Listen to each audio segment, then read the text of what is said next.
excited and happy. Just a second, I have to press OK here. All right. I'm really excited and happy because I have been celebrating a lot. Uh, Remember in our session, you told me that every time, sometimes, how am I going to explain this?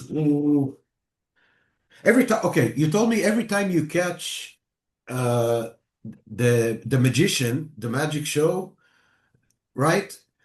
Trying to make the thing personal, then celebrate. When that realization appears, celebrate. So I have had many realizations and thus many celebrations. Very I can see good. the magician and the magic show trying to pull the magic show and make me believe that it's try to make me believe, but that it's personal. But I catch him and I laugh. I'm saying him as if he's someone. He's not someone, but for the sake Yes, of. yes, I get it. Yeah, yeah, excellent. Good So stuff. I catch him every time, and I laugh, and it started to be more, I'm gonna say, more recognizable now, and I can see it much more often, Easily. Yes, easily, yes. easily. Yoo-hoo, Excellent. yeah. Good stuff. Yeah. Yeah. So before you would get lost and not even realize what was happening. So Yes, yes, that yes, definitely. realization Before, is huge. Yes. yeah, let me just turn up the volume just a second. 100 and max. This is max. Yes, yes. Before, yes, exactly. Perfect. Perfectly said. Before, I was like, I used to get lost in the story of thinking that it's mine, that it's personal, and then I didn't know. It was like I was in the cage, but didn't know how to get out.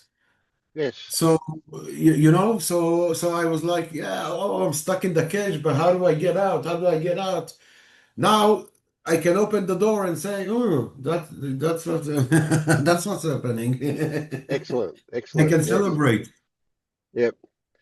And so the next step, that now that you're doing that and you keep doing that, do I'm that. keep the We need a few weeks of that for it to become an an automatic process, right? So what will happen is that you'll start to see it sooner and sooner, and you'll even get to see it before it actually happens, when it was about to happen will occasionally happen for you. So that's really good. Yes. Now then the next step is to look to discover what not hard to put into words, to look to discover that you were triggered. Sorry, say that again. Look to discover that I was triggered. Could you Yes. explain? Yes. So when what you're discovering now, what you're realizing now is the result of being triggered, Right, right? And that triggering happens at an unconscious level. And right. what we're going to do is make it conscious.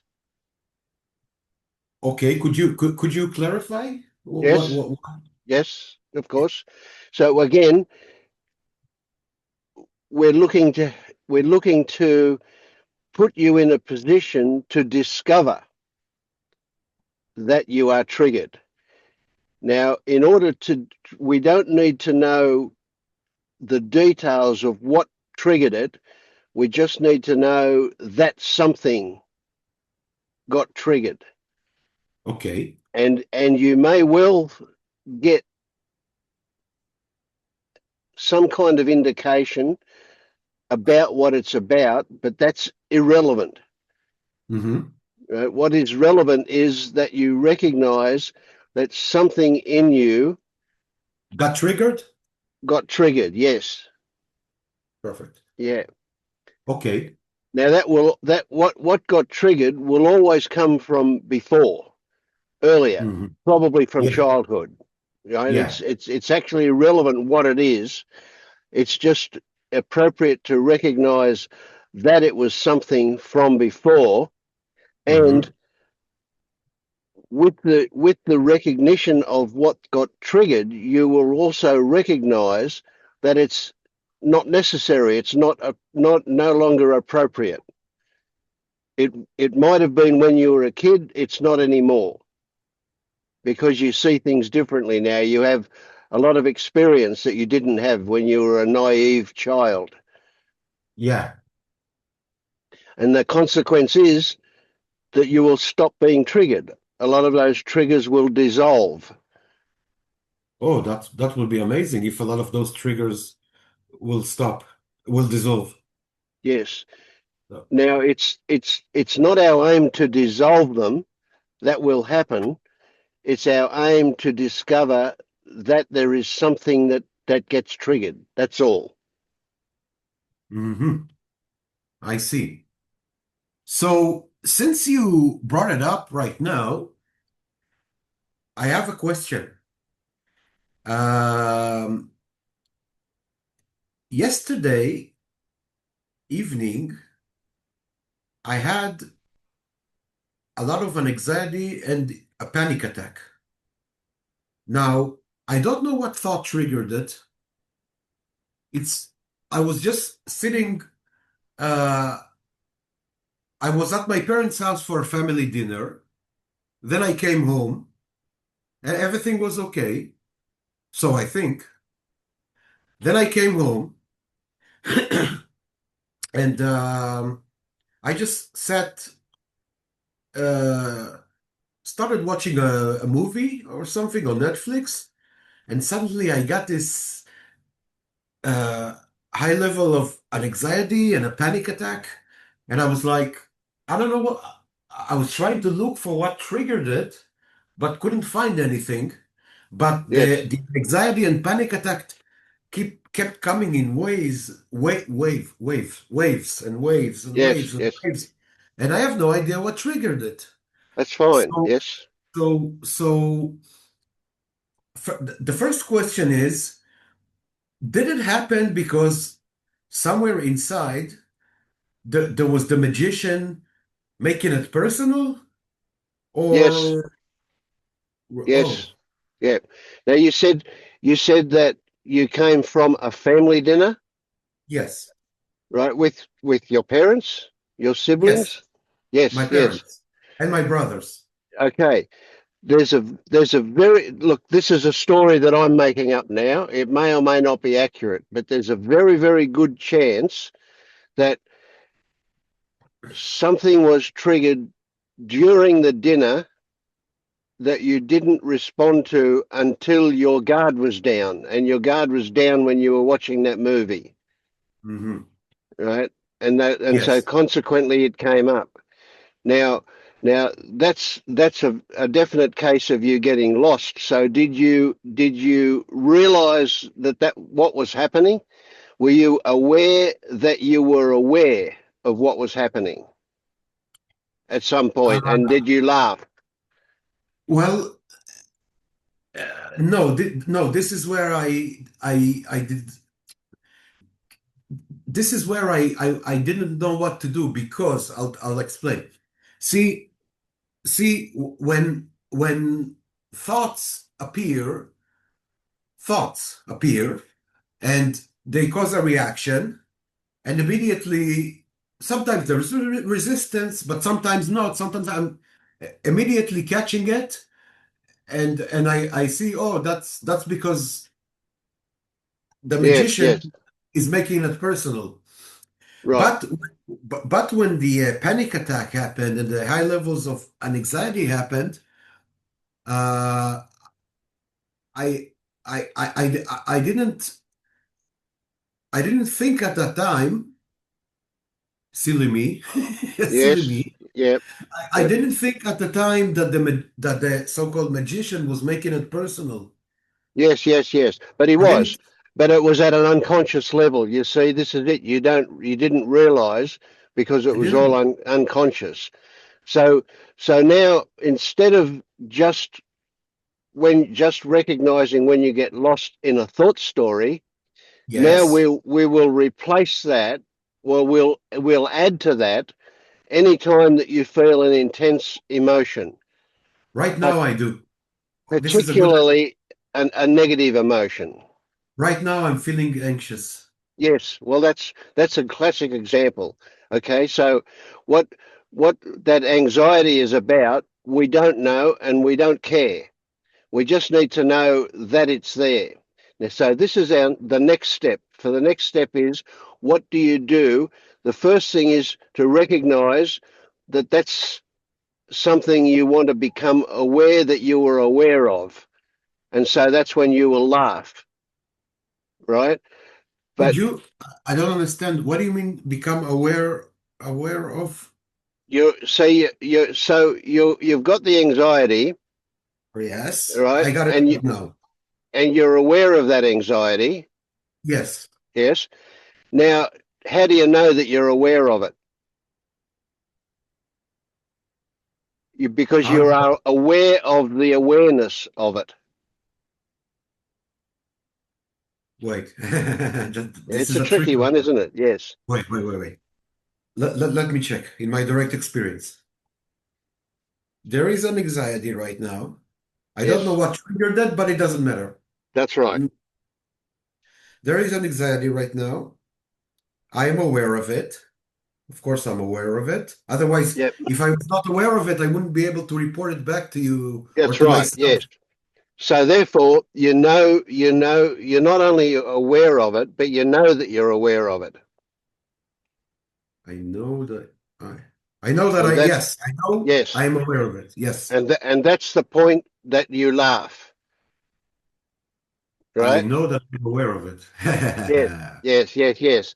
See, now before you were doing it with just being lost in a thought story, now we're going to do it additionally when you become aware that there is an emotional response to something. Yes. Right. Now, then what with the next step we do is what we're going to do is we're going to not be at all concerned about what it is, what's behind it. We're going to look at what is your experience of it. Yes, because right now I'm happy. I'm here. I'm talking to you. There's no reason, logical reason to feel an anxiety. Exactly. So what I want you to do is to concentrate on the sensations in the body Okay. that you're calling anxiety. First step. I am aware of it, and I know I am aware. That's the first step. Yes, Okay. Perfect. right. And because you celebrate the knowing by laughing, right? Now Yes. that may change it, but we don't want to change it at this stage. What we want to do is we want to keep the feeling of anxiety and investigate what those sensations are, where they are, what they feel like, what their characteristics are, how they change beyond what can be described at a Ah, more subtle level, at a level that can only be experienced but not described accurately. uh-huh. Okay. Like to like with the self-inquiry to go to get to the level or to the place where the mind can't follow anymore. Yes, that's right. Where the mind can't has no effect, right? The mind can only be gross in its description, but the experience is much more complex, much more subtle. Okay. See, it's like that when we talked about the white color having 1,000 variations of white. Well, in this case, the sensations have 1,000 variations of Colors, whatever. shape, Yes, everything. texture. everything, yes. And it moves and it changes size and it has a color and it has a heat and it has a pressure and it has all of those things and beyond, and they're so complex Yes. that there's no possible way. It'll be like you're trying to describe the taste of chocolate. You don't even know where to start. It's too complex. Yes. Yes. And as you relax into your awareness of the experience that's happening, it will change. And in And the and now that I'm doing it, yes, the mind is giving pictures of it, yes, describing it, talking about it, but I treat it like radio noise in the background. yes, yes, yes. Now this is a little bit tricky. There will be certain images, movies, impressions. Impressions is the better word. There will be certain impressions that will have a different flavor. They won't come from the mind, they'll come to the mind, and they may tell you about it. But that's again irrelevant. It's just something that will very likely happen or not. It doesn't matter, but if it does, but the whole point of it is for you to recognize that this comes from before. This comes from when you were young. This comes from when you had cause to escape from the unpleasantness that's been triggered here. Now, what you might find is in those impressions that come from that, you might find that it takes you back to the dinner you had with your family. Maybe. Or maybe it was something that you saw in the movie that triggered it.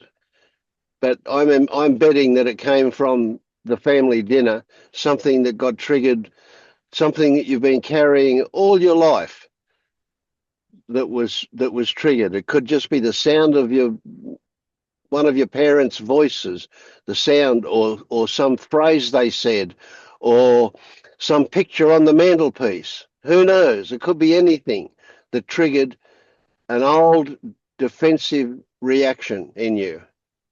No, but it's happening right now, and now nothing should trigger it. I feel good. I'm here speaking to you. Yes, Saturday, everything is calm. There's no reason yeah, for it now. that's right. Yeah, well, but see, the reason thing is at the mind level. We're not at the mind level. Oh, That's also there, but let's just put it in the background. okay, Right? This does not have to make sense. In fact, it cannot make sense. It's an emotional thing. So your job is to simply sink into, swim in the experience of that sensation that you call anxiety. That was pointed you in the direction of it, and you just go further and further and further into it, and just watch what happens. That's all. Do nothing but that for a moment. okay, okay. So the mind is giving me picture stories. I just put it in the background like radio music in the Yeah, background. just let them do what they do and pay no attention. Okay, I am. I simply want to reach a place where I'm just present with the sensations, where Yes. the mind can't follow anymore. Yep. Okay, let me do it. I'm doing So it. we're having absolute acceptance of their presence.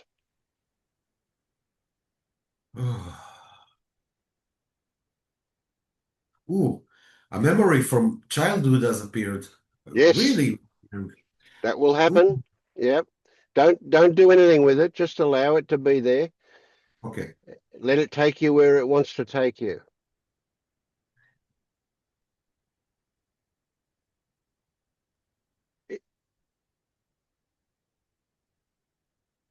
This will allow it to dissipate. Not just the memory, But what the memory is showing you what might be behind the anxiety, and it's the anxiety that will dissipate.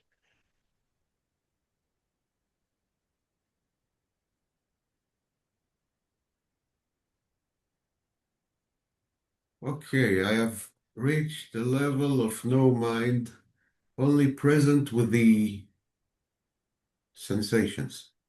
Mhm. Just swim around in it, experience it fully, allow it to do whatever it wants to do.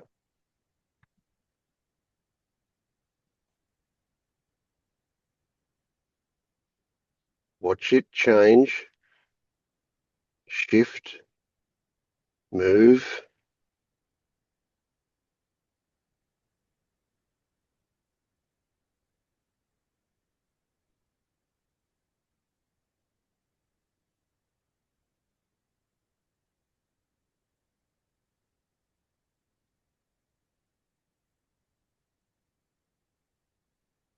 Oh, much better. Wow.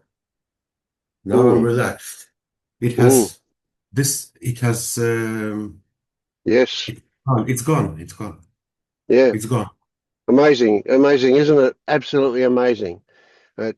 And not only is it gone from now, but there's a very good likelihood that it won't come back.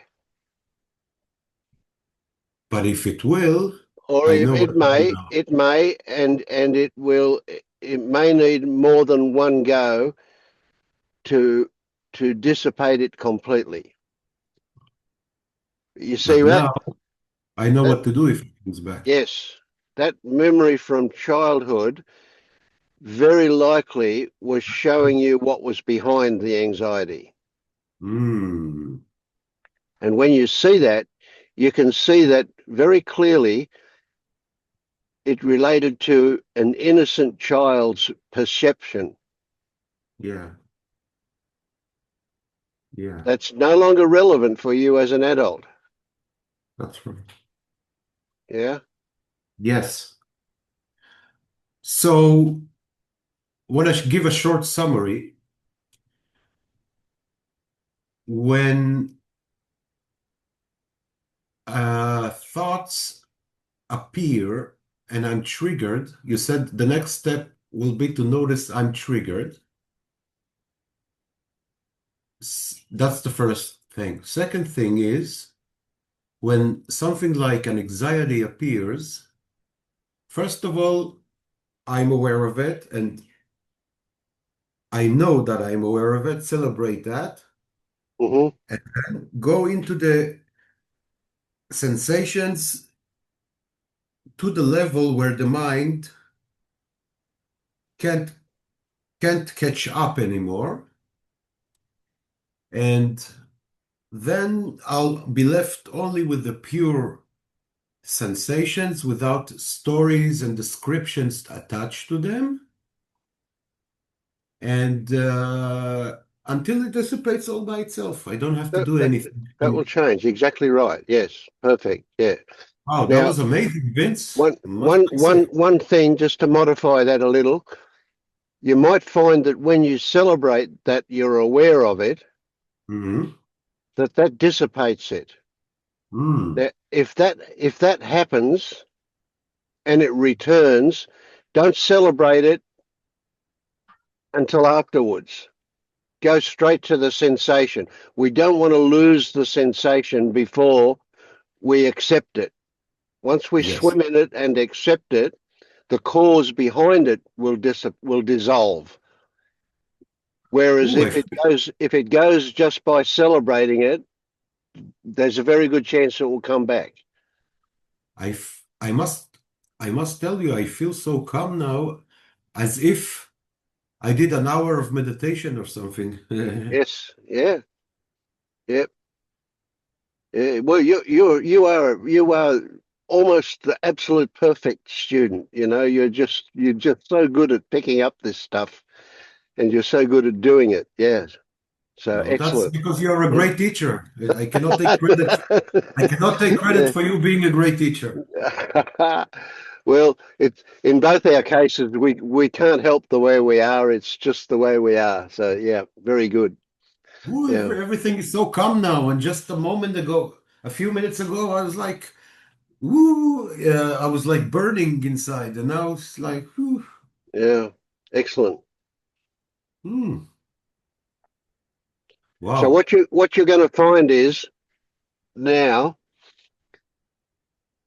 that you'll continue for a couple of weeks with the celebrating, especially with the thought stories that you get lost in,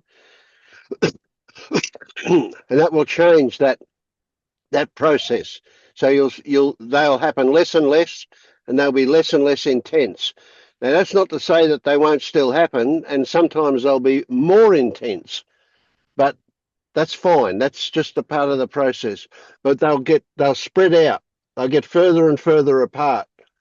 And then you'll get to the point, you believe me, you'll get to the point where you'll go, I want something to happen. It's crazy, but it I will wish. happen like that. Yeah. I wish. I wish that would happen. Yeah. Yeah. So there's still lots of stuff for us to explore, and things like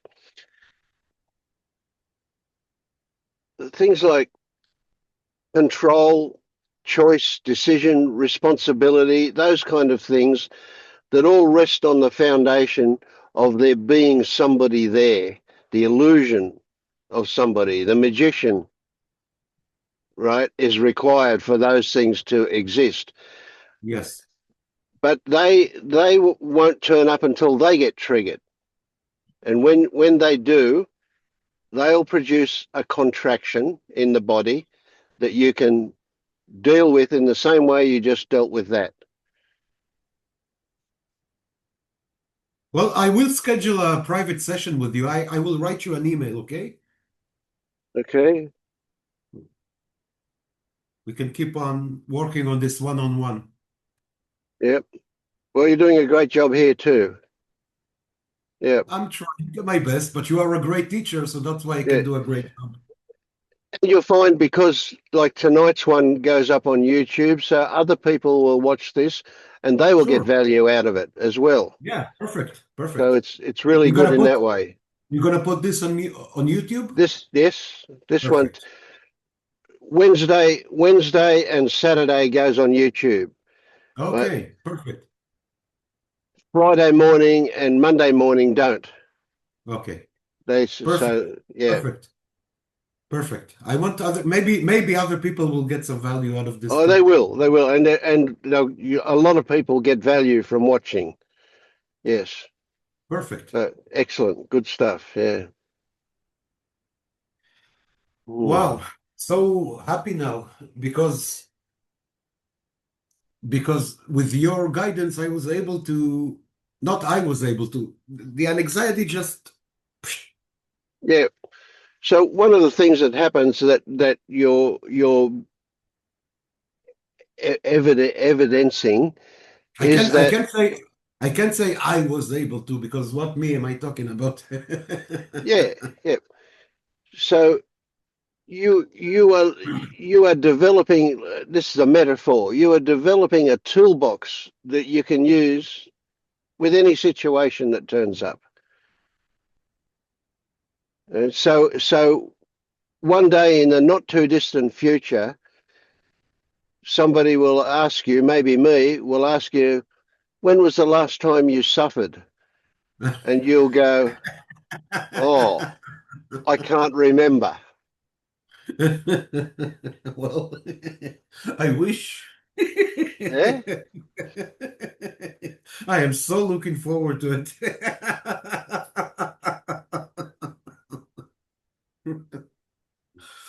Well, I will do the work. It's only noticing, uh, yes, and bringing awareness to what's going on. yep. Wow, if that, yeah, that's So that. can you see that what you said was, I will do the work. It's kind of a right? metaphor because there's no one to do it. It's just Yes, when and you can realization use happens, yes, if there is something to do, is celebrate when realization is happening, so to speak. yeah. So even that will happen or not happen, Yeah. right? And if it doesn't happen, you don't know about it, but you do know about it when it does happen. Oh, yeah. Yeah, Definitely. And you know what? What? Just a second. I want to close down the heat. It's yeah, yeah, hot. sure.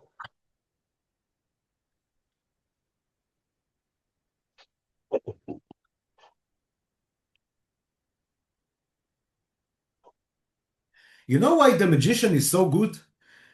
Because the reason the magician is so good at his job, right? And I'm using metaphors, you're right? The reason the magician is so good at his job is because when when thought appears and or a story appears and I'm getting lost in the story, I never hear the so-called magician say, "Oh, this is personal. This is about me. There is a little me inside here running the show." I never hear any of those things.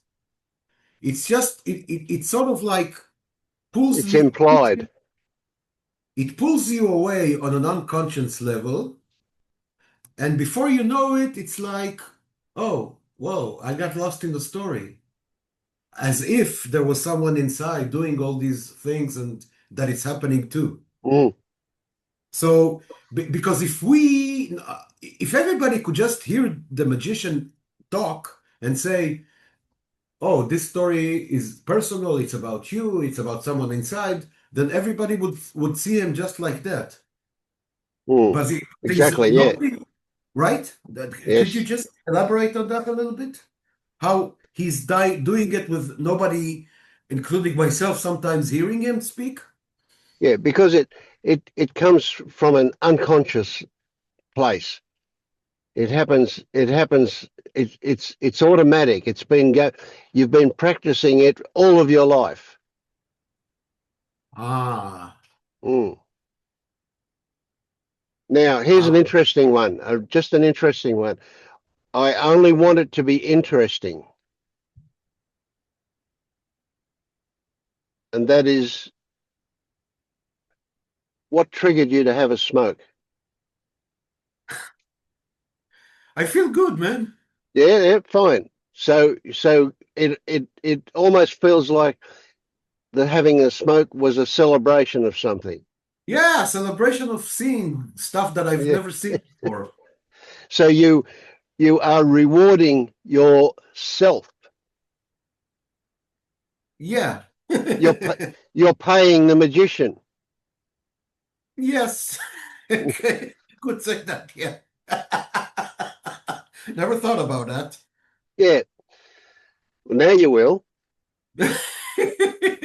Now I don't want you to do anything consciously about it, right? But when you realize the impulse to have a smoke, now that may be not until you got the smoke in your mouth and you've lit it, or even after a few drags that you realize. But the moment you realize you've got an impulse to have a smoke, I want you to celebrate that moment too. But you said it's for the magician. Why should I celebrate it? It's the metaphor of paying the magician was like that was because in this case your smoke was triggered by a celebratory. It may be triggered by all sorts of things, right? If you have a bad feeling, you'll have a cigarette, Yeah, right? but not right now. Right now If I'm you celebrating. yeah, if you haven't had a cigarette for 12 and a half minutes, you'll want another one Yeah, or whatever. yeah. Right. So what I'm saying is the moment you realize that the impulse to have a cigarette turns up, Okay. which may or may not be in thought form, or it may be that you find yourself reaching for it without realizing it. But the moment you realize it, I want you to celebrate that moment as well. Okay. And then what you may find with no effort whatsoever is that you're having less cigarettes. Okay. So Don't the moment don't do the anything moment about it. No intention except to celebrate the moment the impulse turns up. Okay, perfect. I will. I will. Celebrate the moment that the impulse Is turns up. seen. Is The seen. moment the impulse is seen, yes. Perfect. I will. I will. Yeah. So I just wanted to ask you something, just for clarity and for understanding, better understanding, that is. Uh, you said the reason we don't hear the magician is because it's operating unconsciously, Yes. like maybe I'm saying maybe because I don't remember that far, but may, but maybe when I was two, when we, not just me, everybody, when maybe when we were 2 years old, we did hear him, but then at some point it became so ingrained and unconscious that Yes. it's operating now on an autopilot level, right? Yes. Exactly. Yes. Yes. I say it got hardwired in. So if I could go back to my 2 year old body and I'll start hearing the magician, I could tell him, don't listen to him, don't listen to him. But since it's unpractical, I'll just have to recognize that it's an unconscious pattern. Yes. So one way to look at this is that 2-year-old is still there inside you. Oh, really? He is? Well, kind of. It's a metaphor again, but the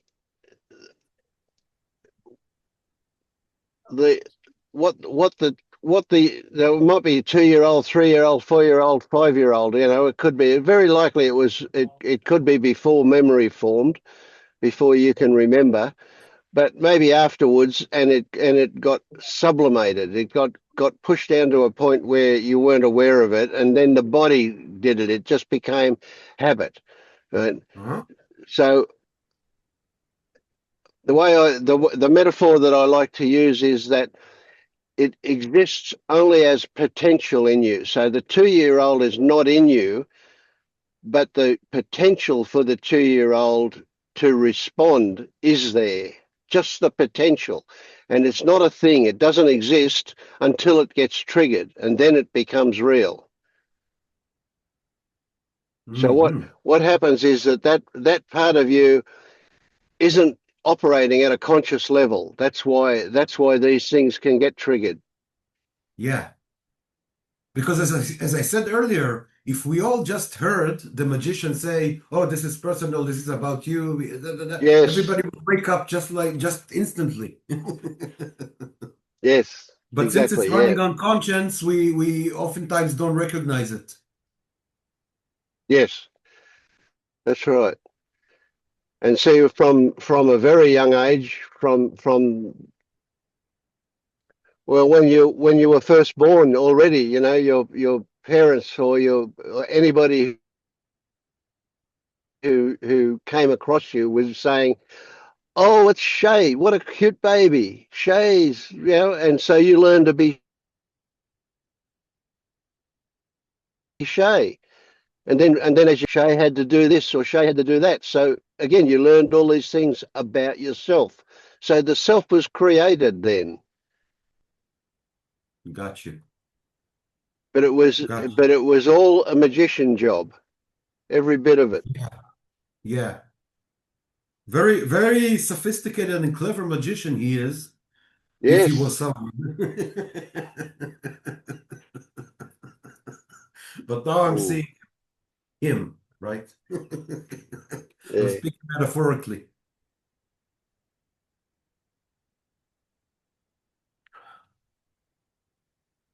How are you, Tim? You're better now? You look like you Yeah. lost a bit of weight. Did you lose some Yeah. weight? No, I just lost. I had a shave. Oh, is that what I it is? probably didn't weigh very much. Didn't Yeah, weigh very much. Yeah, it's an annual shave. Uh, right. I'm good, thank you. Yeah, I'm all right now. Yeah, Yeah, I thought, but thank you. that's something different. That's all I was really That saying, was I it. guess. Yeah. You got it. Yeah, yeah, yeah. Um, yeah, nothing much to report. What's there is no theme, is there? I've just arrived. There's no theme.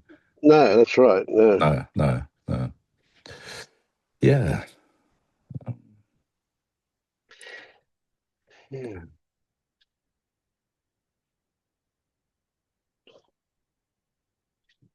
Yeah, Shay discovered a few things, and that was really great. Made me feel really good. Mm. That's good. Yeah.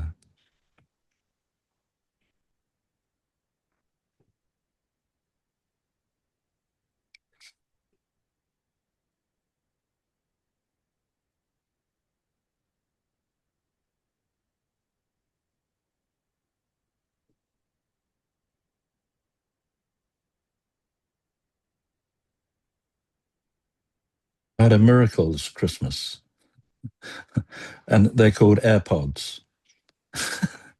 That's Right. it. On that level, I mean, it's just like I can't know what it's like to have a cochlear implant, but this is just fucking amazing. Yeah, Like yeah. my wife doesn't have to keep saying, "I said," no, no, no. I say, what? You know, it's really so a lot of already, like on a very practical level, a lot of tension, underlying tensions has just dropped. It's Mm. just from that one practical thing that my kids chipped in for and very Yeah. So kindly you got bought, you know. AirPod Pros, did you? With Yeah, the yeah. hearing thing. Yes. Yeah, they're With good. the sort of the frequency tests and stuff. Yeah. Mm. It's mind blowing, you know. Anyway, Yeah, yeah, um, good. Yeah. but And you know but you can nod to answer your phone and you can shake to hang up I and didn't know that. That's next yeah, level stuff. I'll have to read them, look at a you can do YouTube all of about that that. stuff. Yeah, yeah, yeah. And the noise suppression, the noise cancellation is excellent. Yeah. Yeah, that that's. I mean, I went shopping just now, and I was listening to some music, and then I coughed, and it didn't activate it. But when I spoke to someone, the music dropped. I mean, that's a very basic function. So I've yet to check out the spec. So that was Mm, really good. But on the subject of Christmas, this was and what tends to go on, you know, between people emotionally and stuff. I would say this is the first. I think I can categorically say this is the first Christmas where there's been almost zero stress. And it must be because I'm seeing things differently, because it's not them, obviously, we know that. mm, But actually, I mean, I know it's all perceptual, but no one else seemed to be stressed either, really. There was only one incident with my wife's dad, who's 92 and got a bit cranky over something, but that was just, mm. you know, he's 92. Um, and I've just felt so grateful. I used to really hate Christmas. I just used to Yeah. hate it, you know. Mm. So something's happened, you know, and looking at everything in a more balanced way. And I have said this before, but saying that if just the without no, I'm just repeating myself really, but That's if fine. Repeating re, it's re, fine. re, regardless of any of the levels that are marked out on fetters or any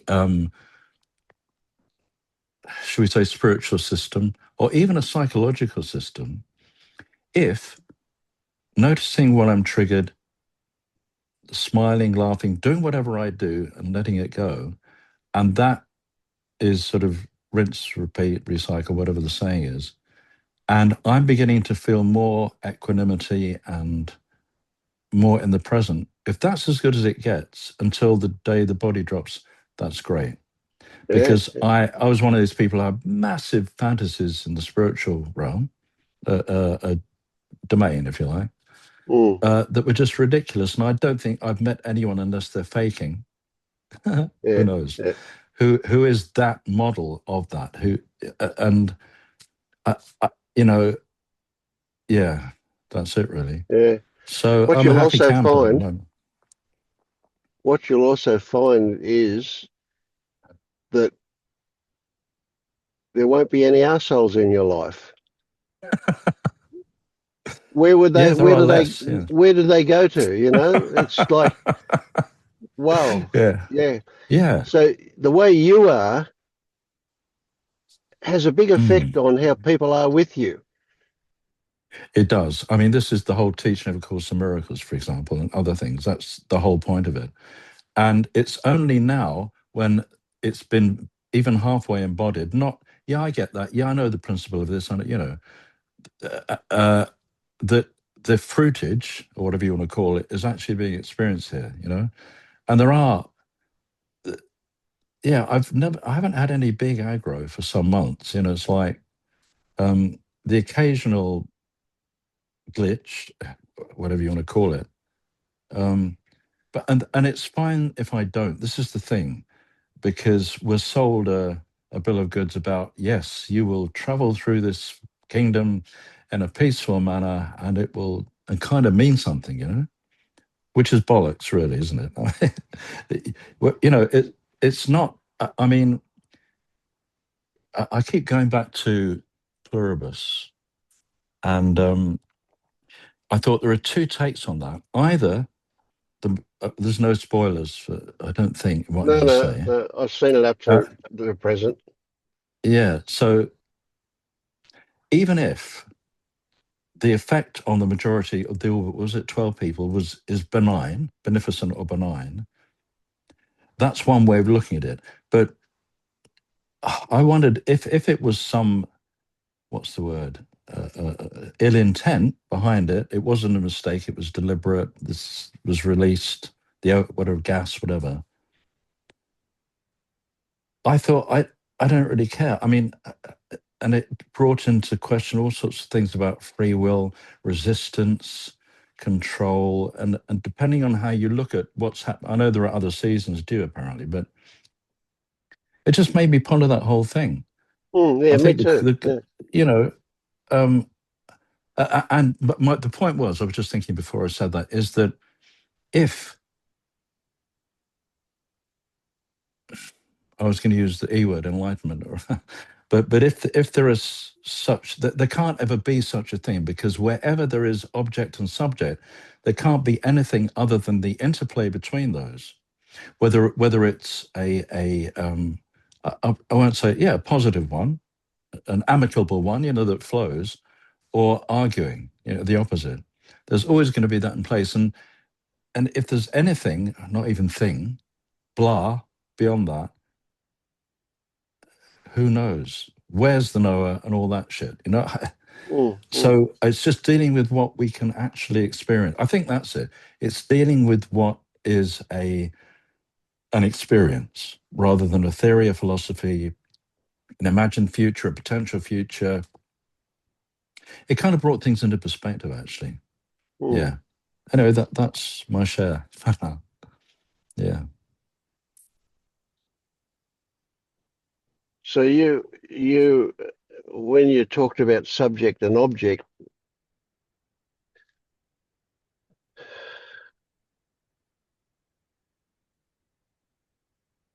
the question that formed in my mind was, aren't they aren't they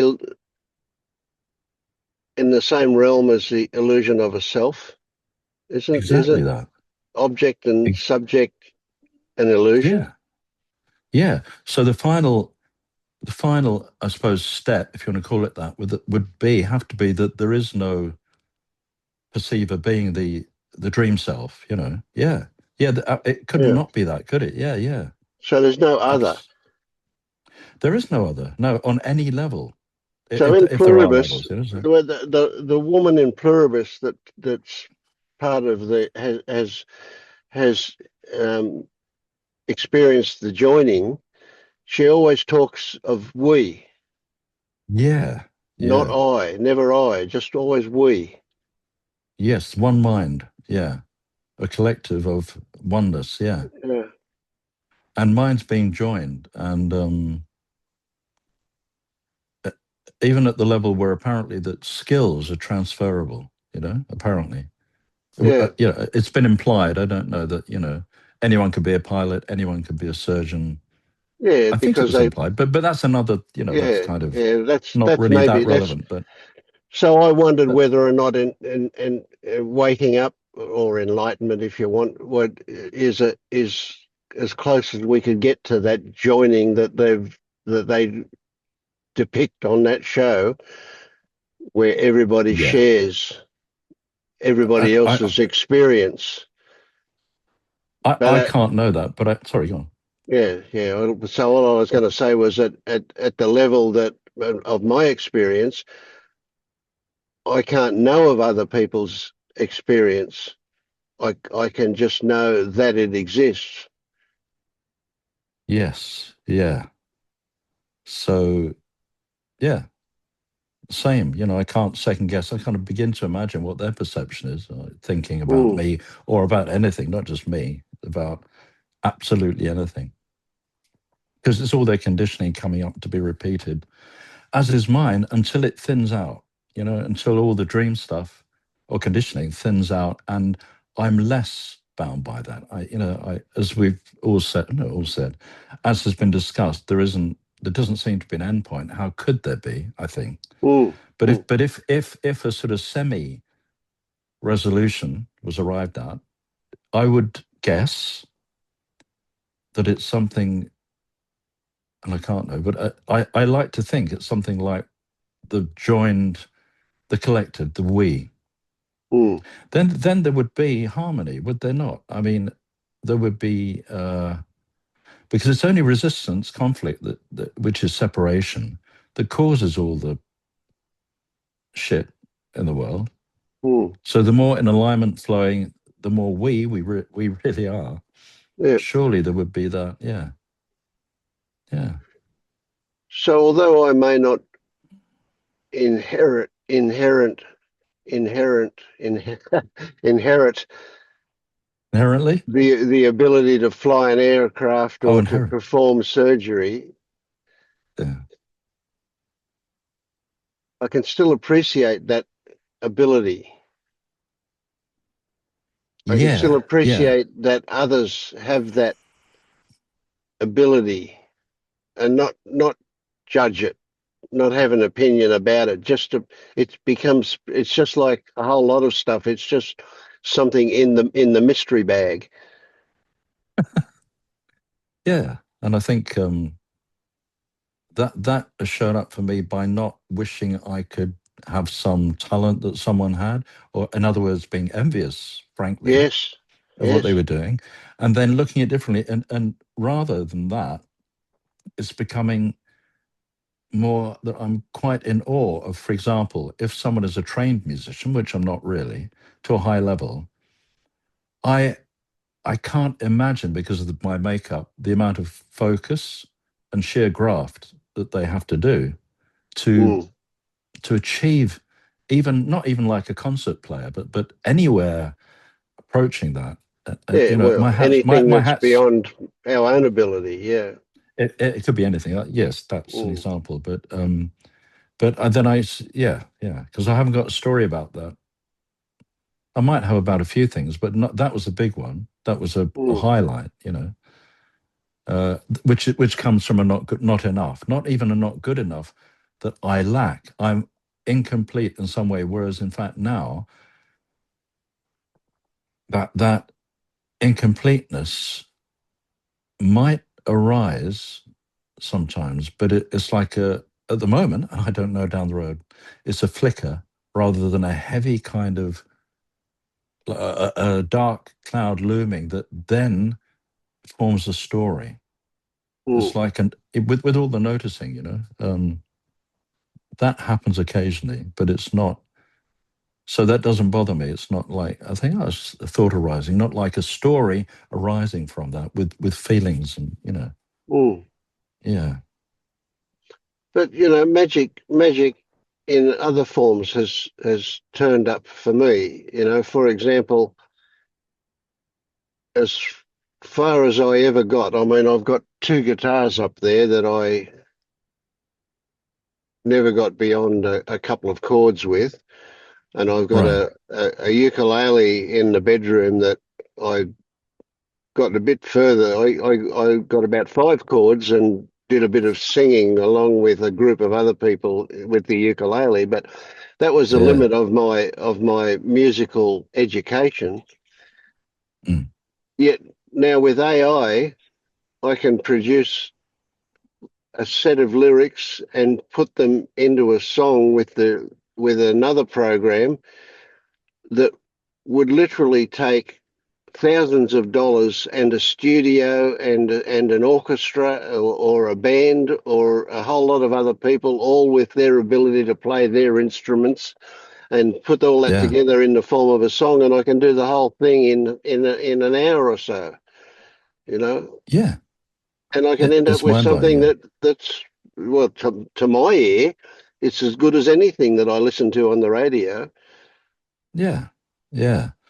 And also, you're able to, A, it's creative, and B, it's fun, and C, you can convey what your experience is about, well, anything, but about this, whatever this Mm, goes on here mm. and stuff, um, in a medium that a lot of people appreciate. Yeah, or Yeah, is actually accessible is the thing as well. yeah, Because with attention spans being what they are, if you can sort of condense what you've come to or come across into that form, I think it's really handy, to say the mm, least. Yeah. yeah. And it is a lot of fun and Yeah, yeah. inspirational. I love feeling It, inspired. it It's a it is great feeling. inspirational. Yeah, yeah, Yeah, it's changed how I work with things, and how, as I mentioned last time, I can work with the Asperger's friend, who immediately his ears pricked up when he heard that, yeah, he loves the blues. I said, yeah, we can do that. When he, after Christmas, come back and we'll just put, yeah, give me a guitar solo like, I don't know, Eric Clapton, and make it blah, blah, blah, blah era, or an early Muddy Waters, whatever you want. He goes, yeah, yeah. yeah, yeah, And he was like yeah. really chuffed. So yeah, yeah. Anyway, Good yeah, stuff. Yeah.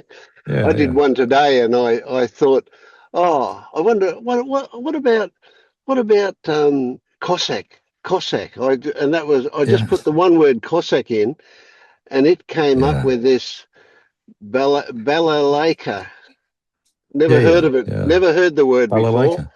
Yeah, Yeah, I know that. balalaika. Yeah, Yeah, yeah. yeah. And then I had this song with the Russian Cossack kind of, Yeah, it will and it be. was Yeah, great. It was great. yeah, I was yeah, chuckling to myself as I was listening to it. Yeah. yeah. I did. Funnily enough, I did a Cossack. Well, I call it Kropotkin's crumble. Kropotkin was um, big into, I don't know if it's Marxism, but he had a theory. He was part of that crowd, and it had that flavor to it. But I put some other elements in, like more modern things, like a swing beat, like a hip hop beat. And I said, can you do a Slavic accent? And you can get it to do it just. It's very tricky. I learned a trick. Anyway, this is digressing. Everyone else is probably waiting to. No, no, Yeah, I was nattering away. that's fine. Yeah. Mm. Nobody's got any issues or questions that they've come up with, so why not natter away? Elaine Yeah, probably went away because we were nattering away, but that's okay. yeah,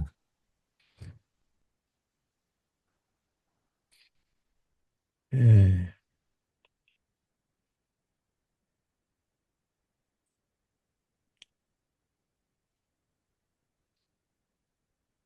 Oh, I'm so far ahead of myself. I think I'm up to about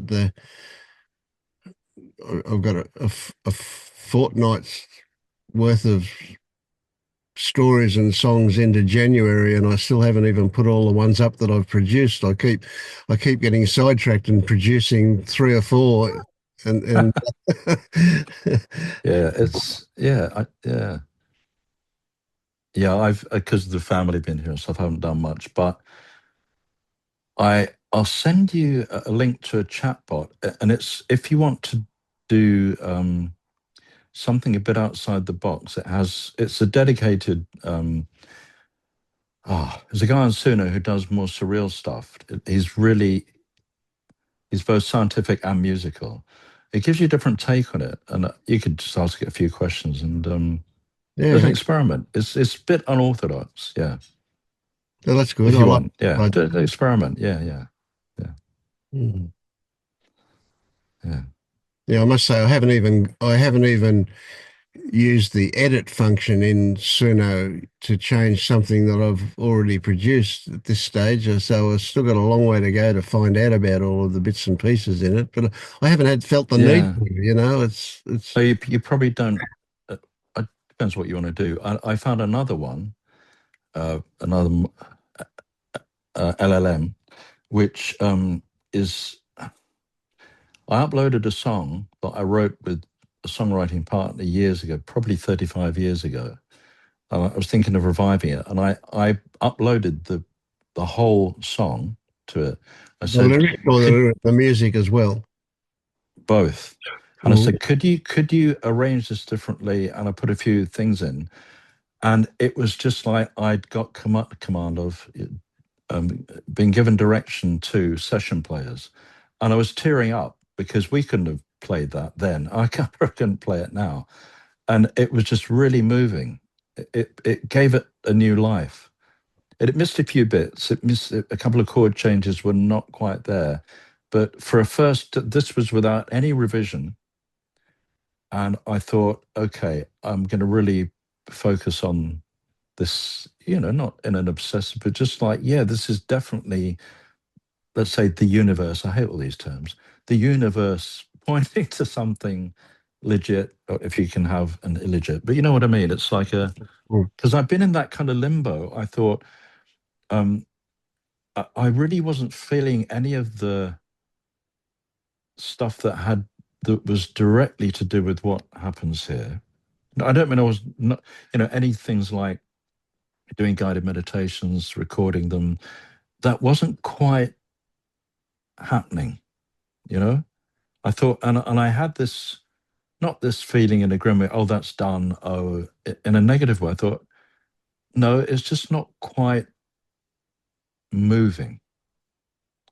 And I didn't know what to do. But then I got to a point where that didn't bother me. I thought, okay, every day I go to the shops, come back, do a bit of music, have lunch, and that's okay. And I got to a point of peace with that, not having to do, not having to produce, having to, I suppose, perform. Yeah, maybe not so much perform, but having to produce, which we're all encouraged to by social media and stuff. I've done this. I wrote a song. Here's me writing a song over breakfast, with a photo, that sort of shit. Oh, And I okay. thought, no, and yeah, so this had just come up, and I thought, why shouldn't it be this? Why should it be something that's obviously more obviously in my mind to do with self investigation and that sort of thing. Mm. So I'm just rolling with it, and that could change. Everything changes, but yeah. Mm. Yeah, So good. that's that. Yeah. Yeah.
We'll call tonight's session a study in eating.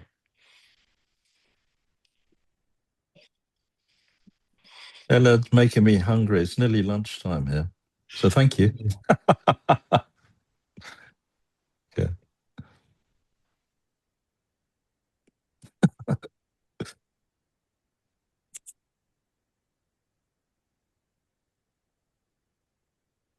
Why did you make it so hot? I was wondering about that. Yeah. Mm.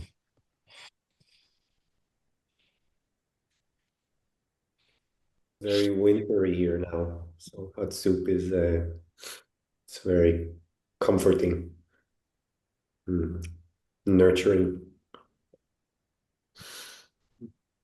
Uh, yeah, it's hard to imagine winter. Yeah, it's like it's 11:15 of a night time here, and it's 24 degrees Celsius.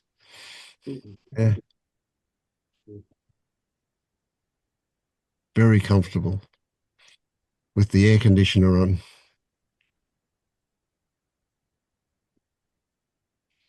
Mm.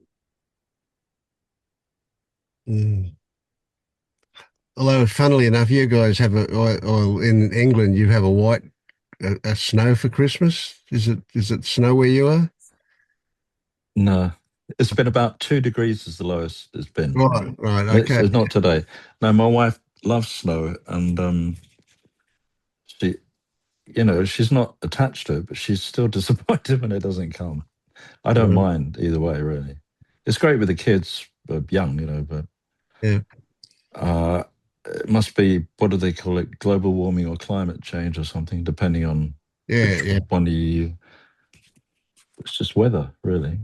Well, yeah. So it's an interesting one. Also, climate change is probably the correct term because we in Tasmania in the Highlands they had snow in the middle of summer here, Oh, which is wow.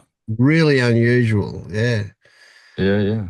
we would only ever normally get snow in the very highest altitudes in the middle of winter for a short time. And here it is Right. in summer in Tasmania. So yeah, that was pretty unusual. So we're having both Yeah. hotter and colder weather. So climate change is appropriate. Global warming is not because there are No. places where it's colder. Yeah. Yeah, yeah. So You're on the coast, aren't you? I'm on the coast. Yes. Yeah. Yeah, yeah. Yeah. I know I've seen snow only twice in my whole life, and I had the track Wow. to Yeah. see it. Yeah. Right. Yeah. Yeah.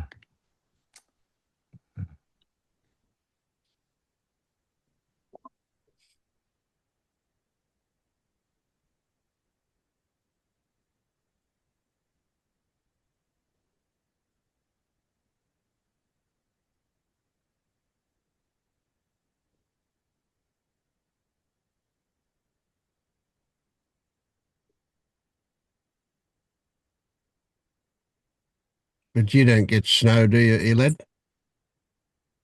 Does it get cold enough to snow there? It's very rare where I am, like here in Yafo, but you travel like about 100 kilometers and you can get to a mountain where there's snow every winter. And now there is snow. Yeah. And in, other parts of the country, the area, you don't need to go far away. Mm. Mm.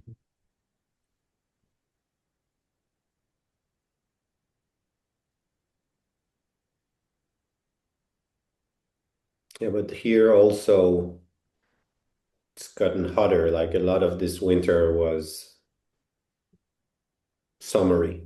And Mm. then suddenly storms come and Yeah, it gets yeah, much colder. big And then changes. again the next day. Mm. Yeah, we're very dry at the moment here where I am. And a few days ago, we were having, 42 degrees Celsius days. So it was pretty hot. Mm. So hot that Yeah, you wouldn't go outside unless you had to. Yeah. wow. Mm.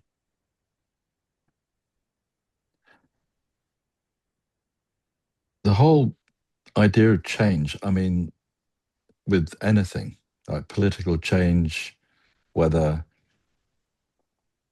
and people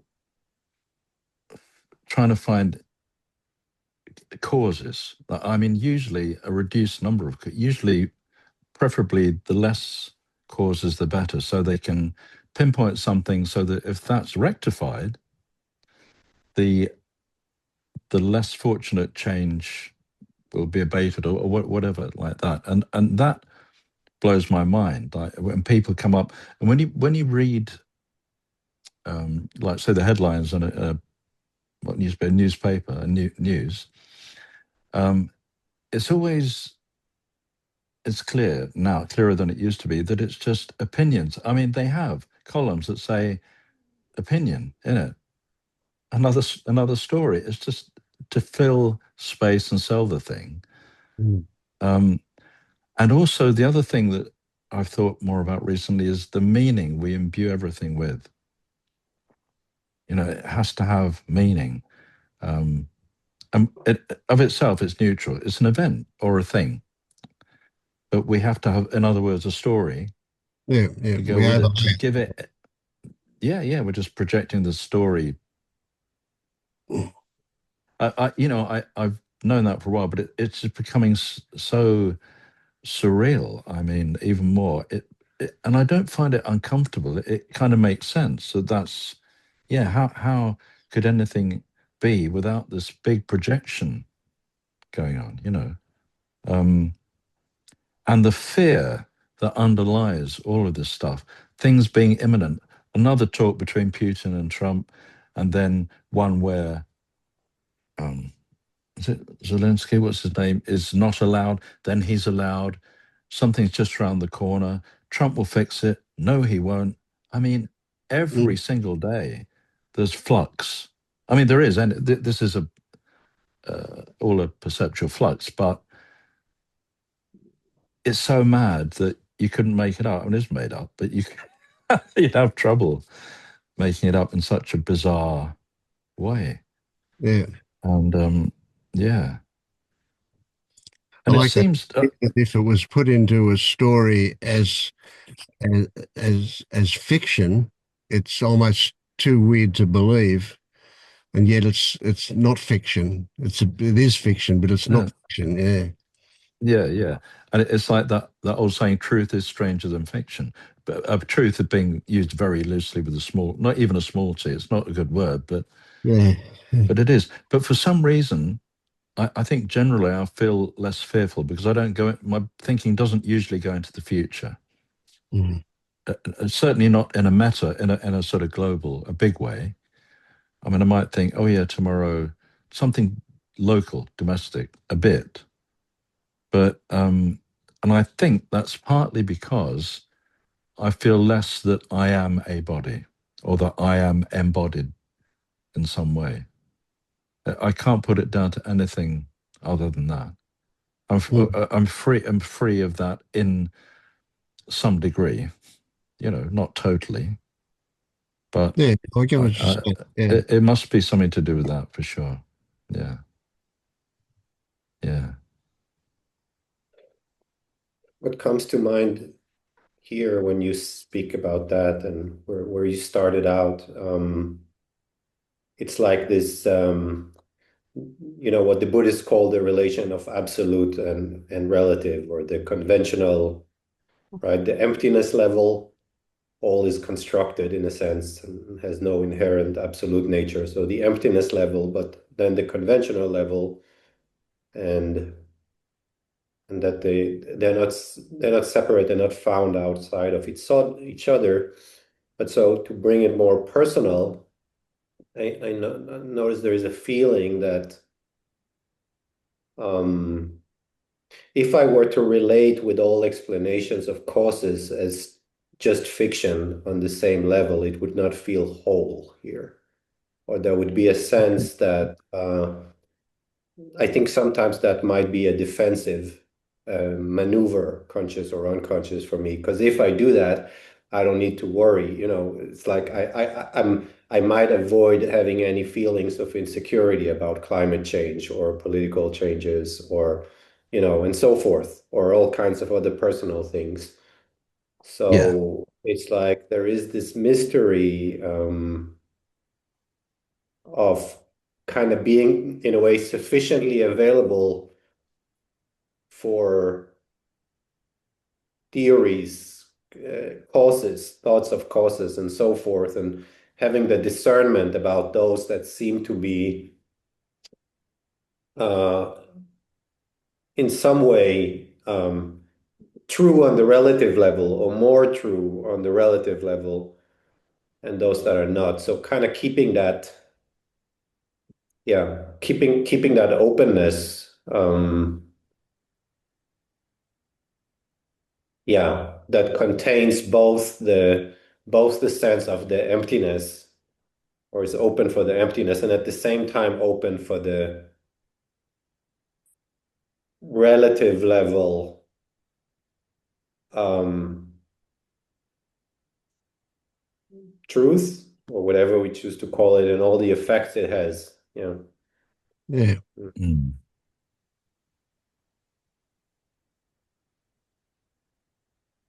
Yeah, I think there is a. Yeah. There you go. I was going to say that there is. I think I hear what you're saying, in as much as it can be a bypassing, for sure. And or a flat out denial. But there is a kind of, like, I think you're implying a sort of, which is more what I meant, is that I don't deny it, but it seems less. It just seems less real, tangible. It's more ephemeral. Mhm. But I wouldn't, and it's funny because each relative truth or system has its own laws, and they work within that bubble of the system. It's like I mentioned before, homeopathy has a whole set of laws which, within that system, they make complete sense.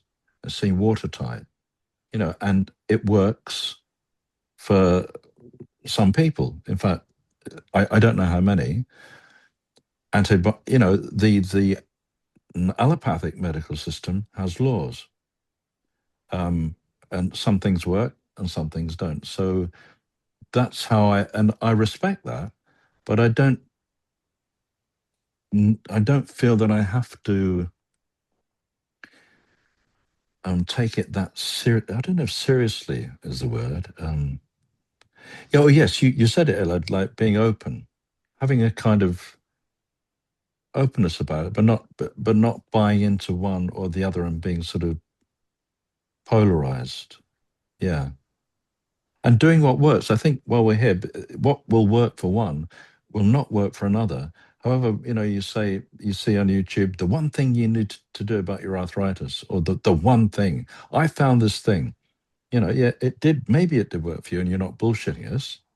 And maybe it's worked for XYZ other people, but it is all made up it, to me.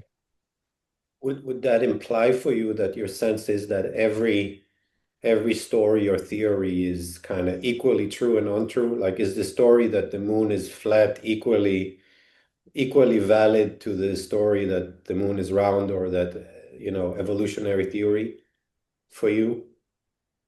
Um, Or cancer yeah, diagnosis, is that yeah, equal yes, yeah, any I other? would. Yeah, I would on one level. Yes, I would actually. It Mm. sounds a bit absolutist, and I don't want to be absolutist about it. But it seems that here, once we've got a relative answer to something and that's been sorted, there's always something else that comes up with its own set of apparent, I don't know what the word is, ingredients, if you like. And then someone comes up with another imagined, I'm going to say imagined, in a dream, if this is a dream, an imagined concocted answer for it, or series of remedies, or whatever you want to call it. And that works for a while because it's all changing and it seems to be evolving. But actually, to me, it's going in at best a spiral, more like a Mm. circle, actually. So would that I think. I imply mean, that I'm curious if that would imply in your thinking that every level of observation is equal and every level of logical thinking is equal. Yes. Like, It would wow. now. I mean, I might revise that, but Yeah, okay.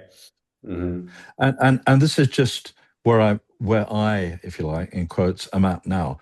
I don't know. This is what my own sense, I suppose, is the word is.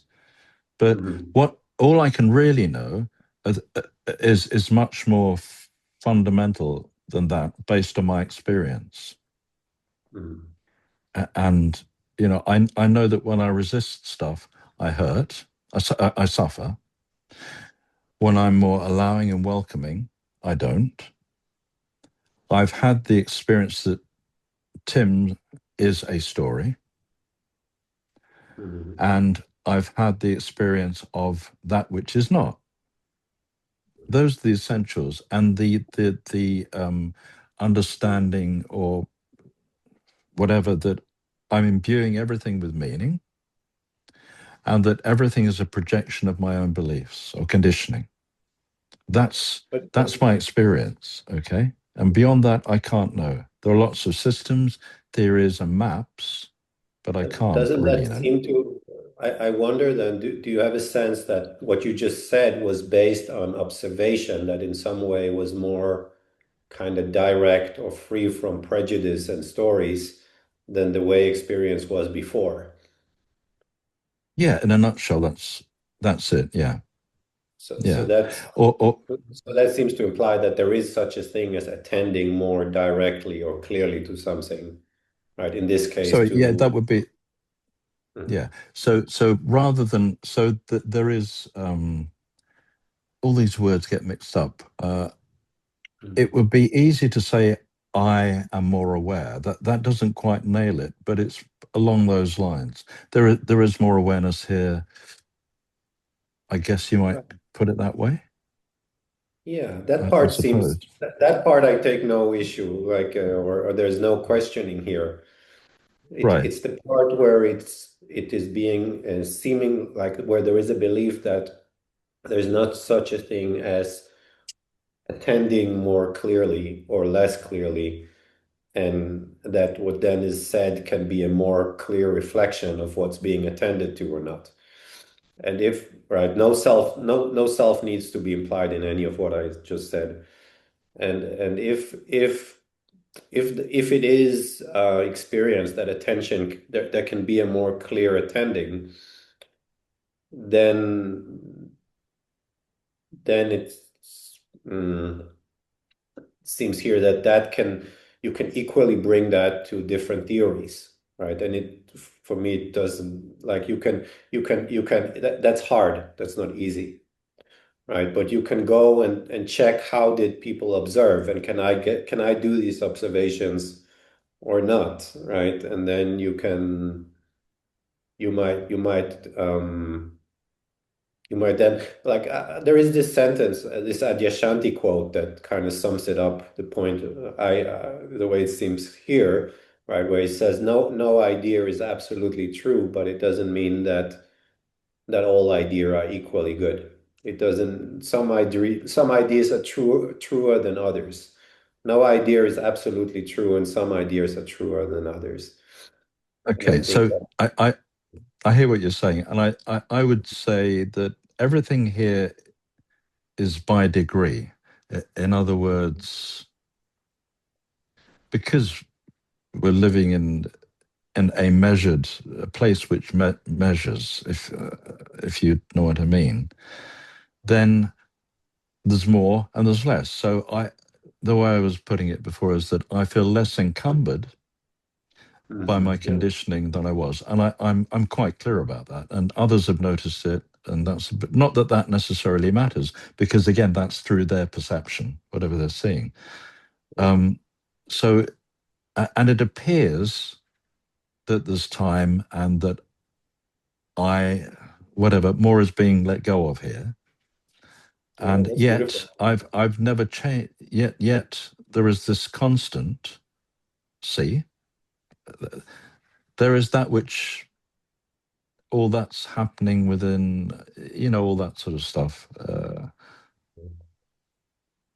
And that is, I guess you can call it peace, equanimity, suchness, all those phrases that we've come across.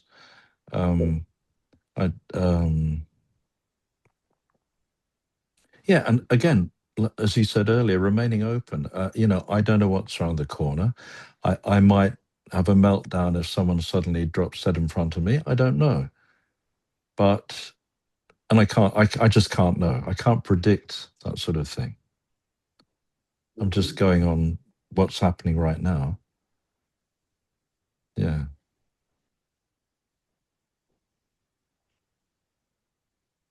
I think self-honesty, if that's the right phrase, or not vigilance. Yeah, self-honesty is important. Not bullshitting oneself, which is very easy to do. And it's being surrounded by good bullshit detectors. My wife being one of them, the primary one, which is handy, really, in the end. Or anyone who's, I think Vince has got a pretty good bullshit detector, and I think it's important. I don't, unless, yeah, just to get perspective, because otherwise we'd be too close to it all, if that makes sense. The stuff, I mean. Yeah.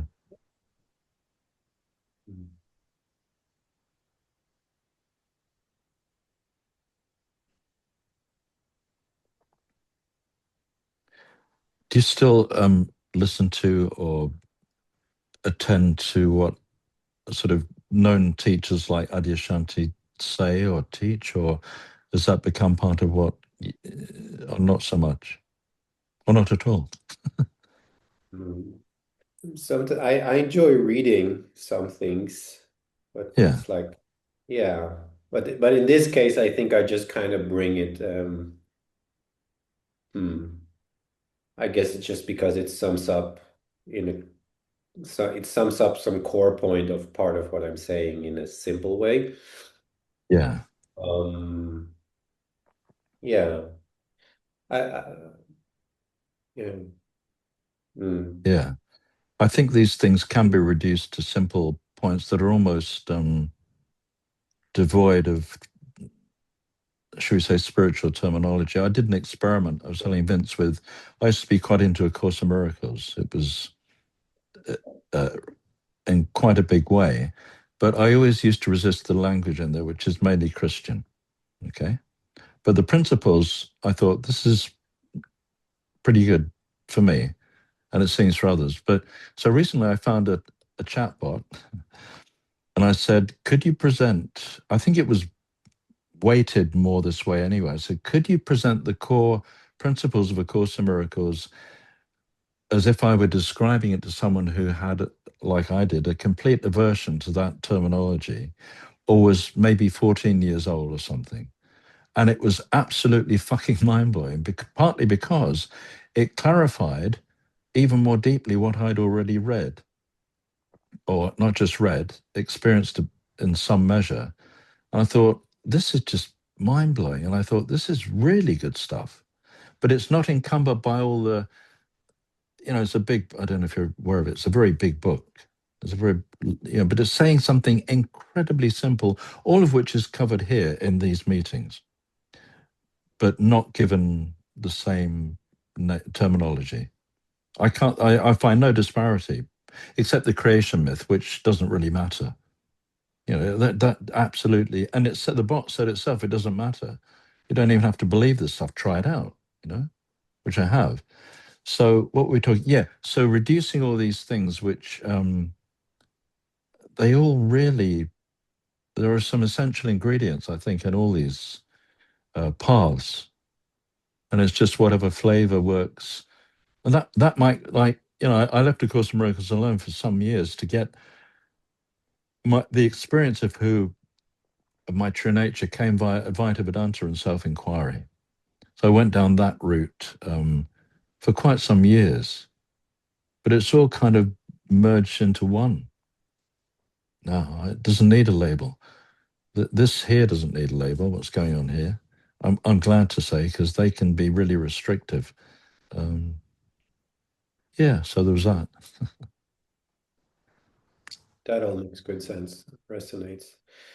The point the place where I inquired and brought a point is where to me saying things like all kinds of, all the things that are said, the theories, the stories of causality, right?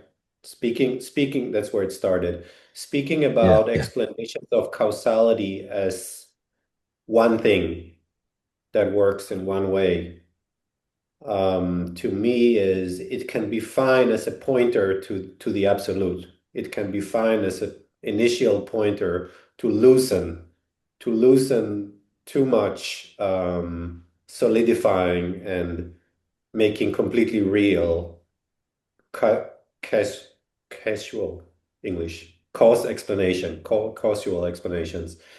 Right. And Causal, at yeah. and the moment after that loosening had come, there is another side that seems to me equally important for being genuinely kind of connected and present.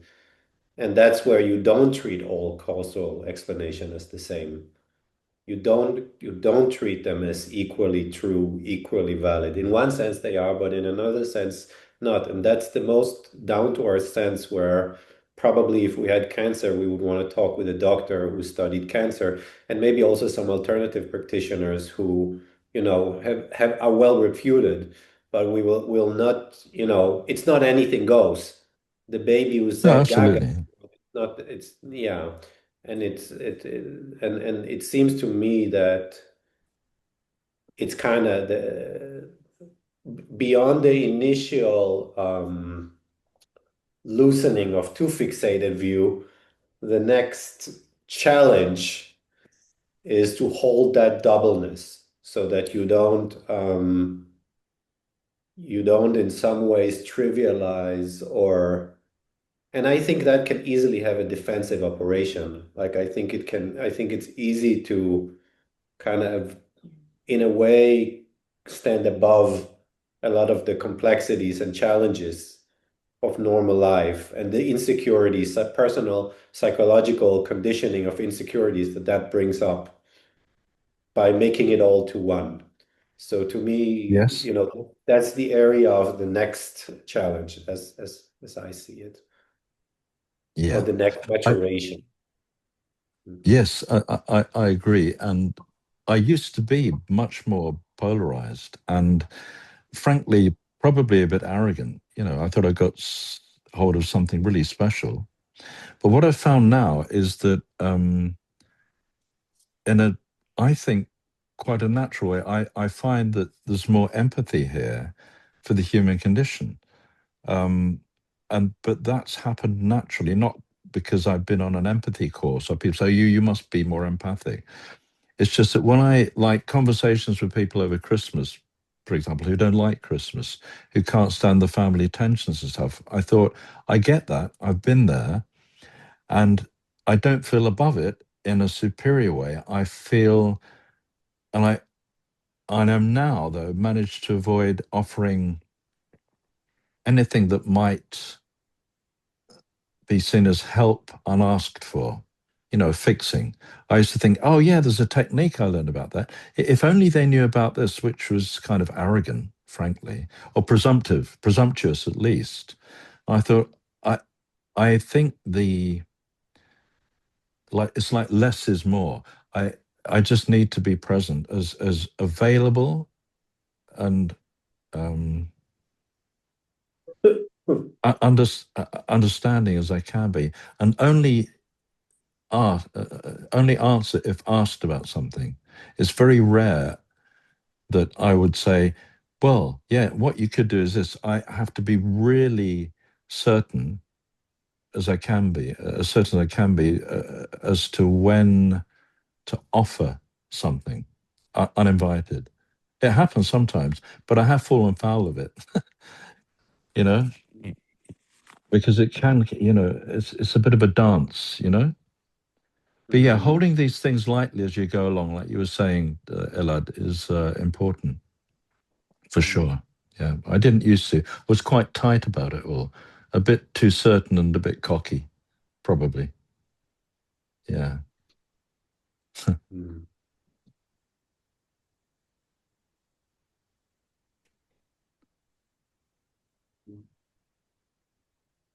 All right. Hello. Hey Vince, hey everybody. Hi. I was listening in bed for a while, but I finally got up and got moving. So I figured I'd say hi and check in. You guys are talking about some interesting stuff. Um, but yeah, it's I don't know. I feel like I'm still I don't geez. I guess everything that comes out of my mouth now feels like a story, and eh, I don't want to get stuck in those, but at the same time, it's like I don't really know how else to relate my experience. So I still feel like I'm seeking and trying to do things right, um, which is a little bit of a different wavelength than I feel like you guys are on at the moment. Well, you were always going to imagine that somebody's more advanced or more experienced or more something or other than you. But yeah, so I feel like everything that comes out of my mouth is a story. Yeah, But that's the way it's got to be. How can you not have stories? sure, I guess.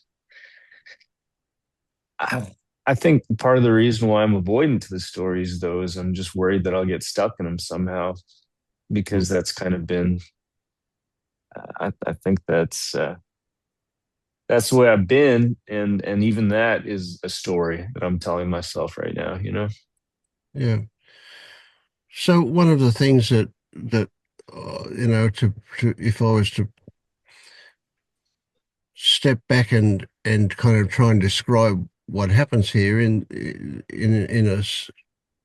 kind of a sequential manner, and that is that in the beginning we're looking to free ourselves from the stories that cause suffering. And once we've got a handle on that, then we start to recognize that there are a whole lot of useful stories. And so there, no problems with those stories, but there are stories that cause problems, and they're the ones that almost always refer back to an imaginary self running the show. So once we recognize them and they cease to have a hold on us, then we can pay more attention to the stories that are useful.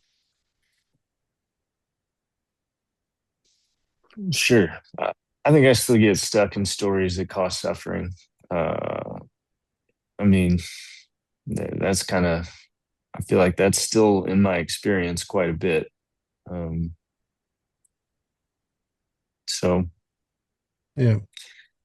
So how about, yeah. are you able to recognize those stories, the ones that cause suffering? Yeah, I think so. Um, I'm able to recognize them for the most part, but they still, I think when they pop up, they're still sometimes believed. And, they're seen as stories and beliefs, and yet they're also believed somehow, you know? Mm, mm. And So so I'm not the sure. first step, if you like, is to recognize those that cause suffering. The second step is to get free of the suffering that they cause. Mm, It's kind of like, and that seems to be a bit where you're a bit stuck, eh? I guess so. Yeah. Yeah. I think that's right. So what comes to mind is that you cannot get free of them by pushing them away or by denying them or repressing them or resisting them. That just makes them stronger. Hmm. So the first thing we need to recognize in terms of getting free of them, the effect of them, is to recognize that they can be there without having an effect on us. So frequently people will believe the only way to get free of them is for them to not be there. But that's not true. They can be there and you not engage with them, and so they won't have the effect. And as that happens, they're less and less inclined to be there. But the way to get free of their effect is not to eliminate them. That doesn't happen. They will dissolve, but not by elimination, not by force, not by willpower, not by any act of effort or doing.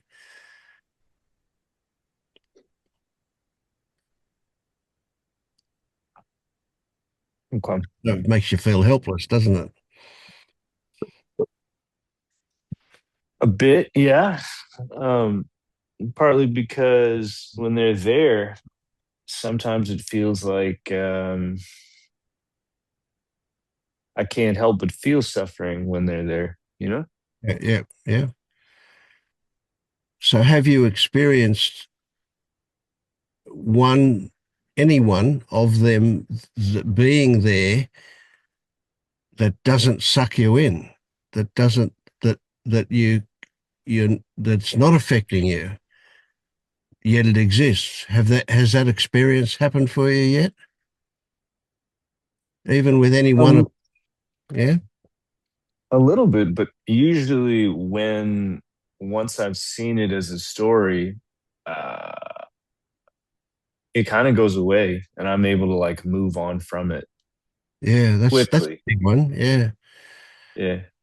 So you But you recognize that seeing it for what it is enough for it to let go, to extract yeah, the hooks, if you like. Yeah. but I can't tell if that's the same thing as pushing it away, or I have to wonder sometimes if that's what's happening in effect. Mm. So I thought an angle at it that comes up is that when we speak about this in kind of an abstract way, meaning referring to past experiences with stories and all that, yeah, it in a Mhm. way it becomes stories about stories right now, right? It's stories Yeah. about how it works. So so one option is to look in the moment, right? It's only now that insight happens or doesn't, right? That clarity happens or doesn't. Mhm. And so there can be an attending. Is there a sense of being caught in a story right now? You can answer or not as you wish, Ray.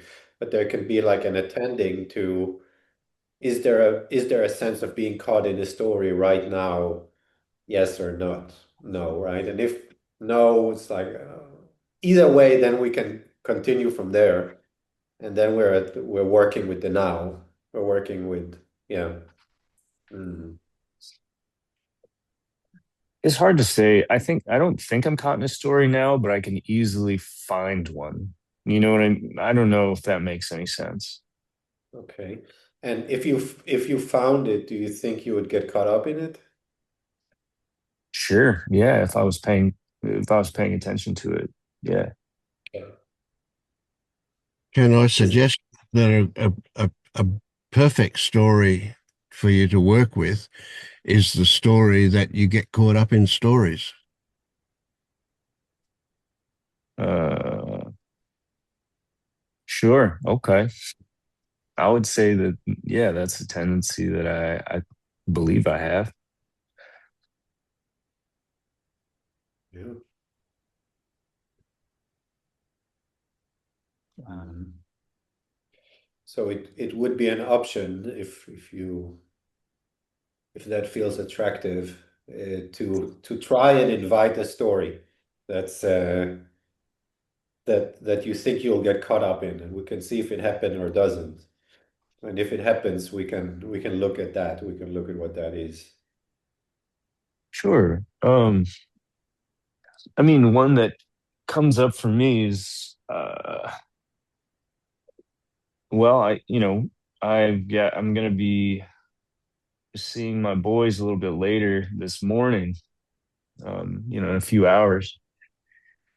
And there's a little bit of fear. There's a feeling of inadequacy of like, I'm not sure what I'm going to do with them.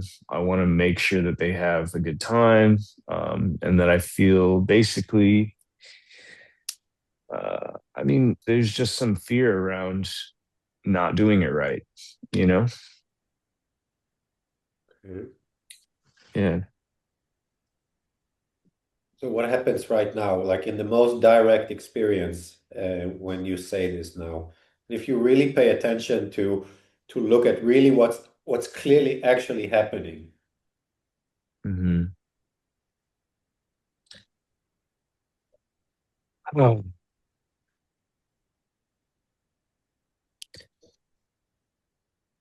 I'm not sure. I'm at a point now where I can see that that's mostly a thought or a story where on the one hand there's a feeling in well there's a thought there that says, I'm worried, like what if they don't have a good time, like I'm not sure what to do with them. And then on the other hand there is something else that basically says like, but that's not happening right now, like we can worry about this situation when you pick them up from their mother. Mhm. And so they're both kind of there. And it get I think I'm getting to a point where the second one feels more salient or more true, I guess. I mean it uh, so yeah, so I'm not really too sure um what all that's about, I guess. How does that feel? If you just stay with that, and how does that feel? Um If you just kind of stop for a moment and really just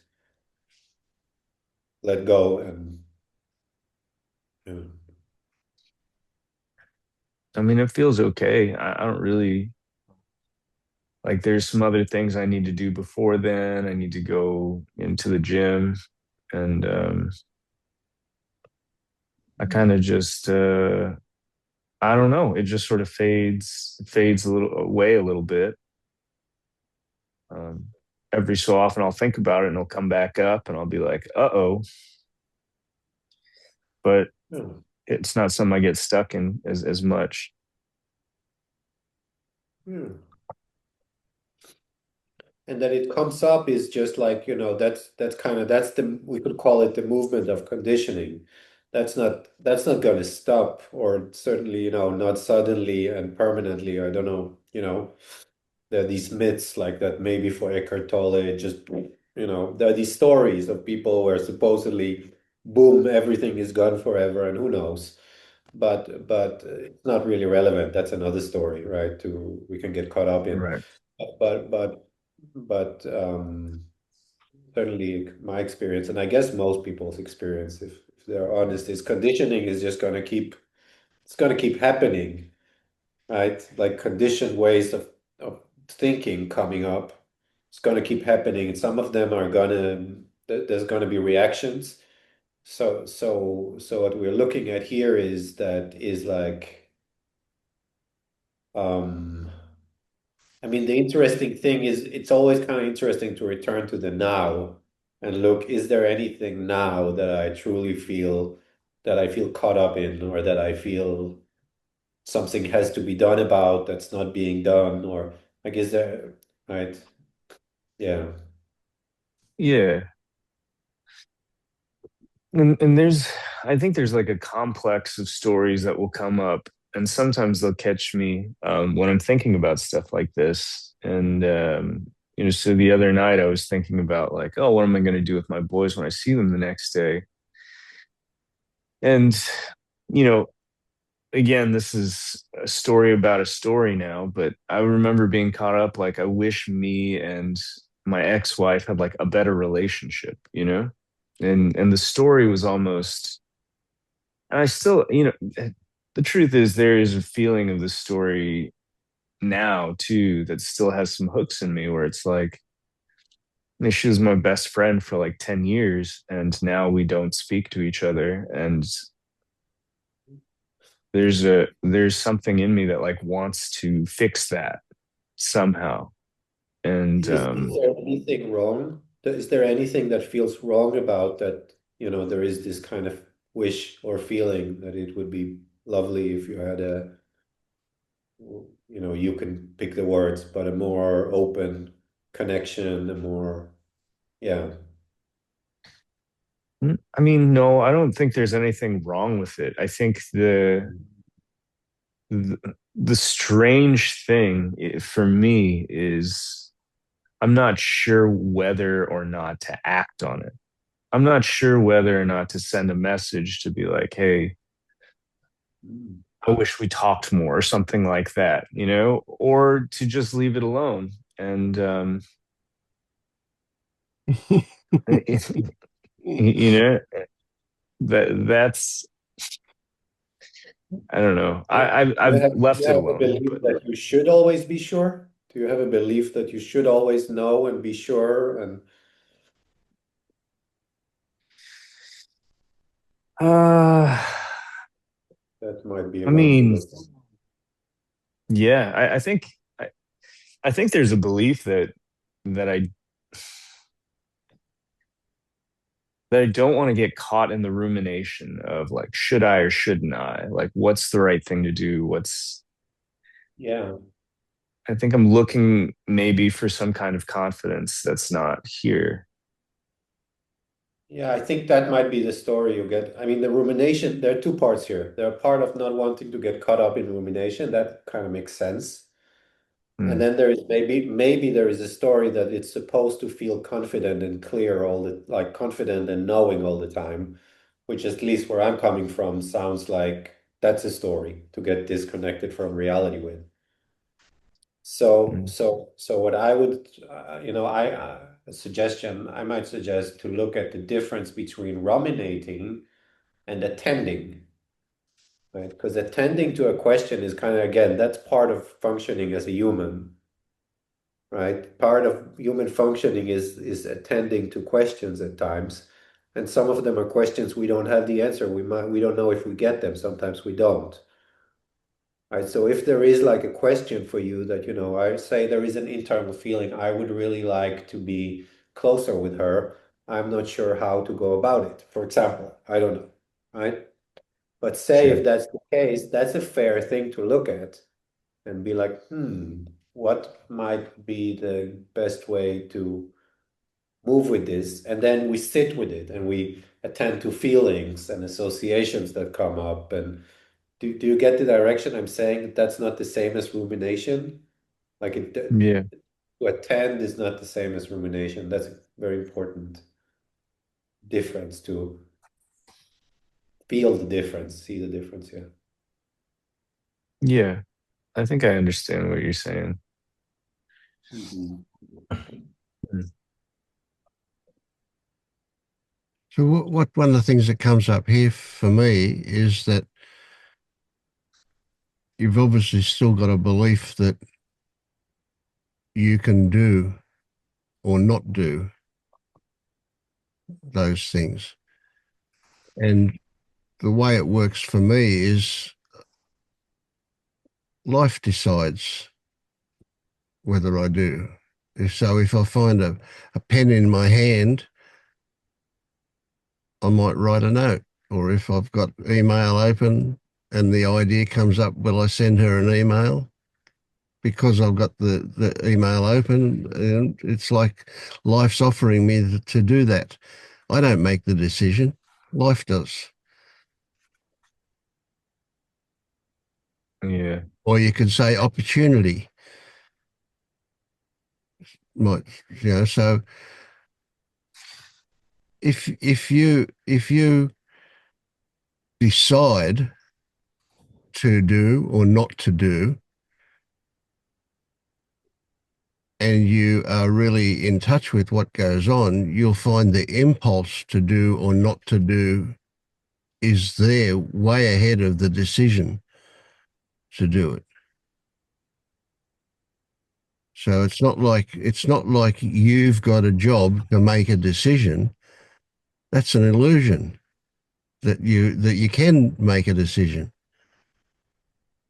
A decision will happen based on a whole lot of things that are not in your direct sphere of influence. And only some of things will be in your sphere of influence. So you can relax and allow life to make those decisions for you. Kind of a bit klutzy a way of saying it, but essentially the idea that there's a doer there to make those decisions is an illusion.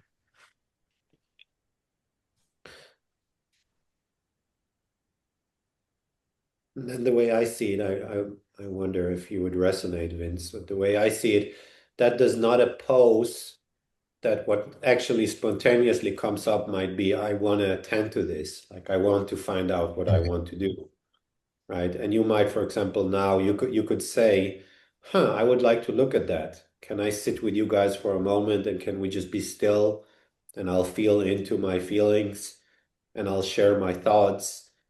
Right. So at the same time that there is no ultimate control, part of what naturally unfolds can be a sense of, I care about this. I want to, I would like clarity. I would like movement. And we can sit and attend to that. Right. And then the attending will just happen. It will just happen. You don't have it's not like we force it. We could just kind of sit now and say, okay, I want to be still. I want to feel into it. And then seeing what happens. Thoughts will come, some feelings will come. We can allow them to come, and then we see what happens.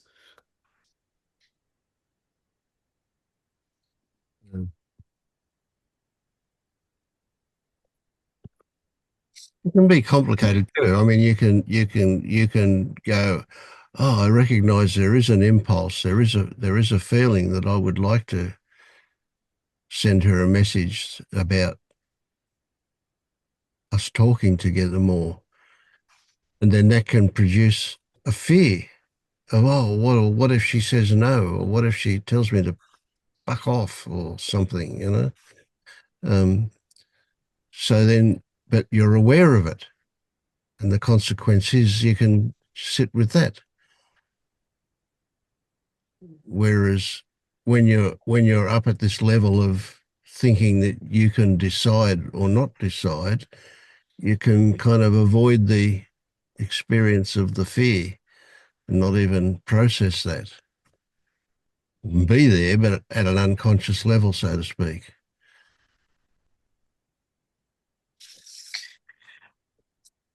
Yeah, I mean, that's kind of what ended up happening in my memory was it was kind of, I think I was getting ready to send a text and then I wasn't really sure what to say and I thought about it for a little while and then I don't know, just other stuff came up. I guess like other thoughts or other things to put my attention on and then I did it and it was fine. Yeah.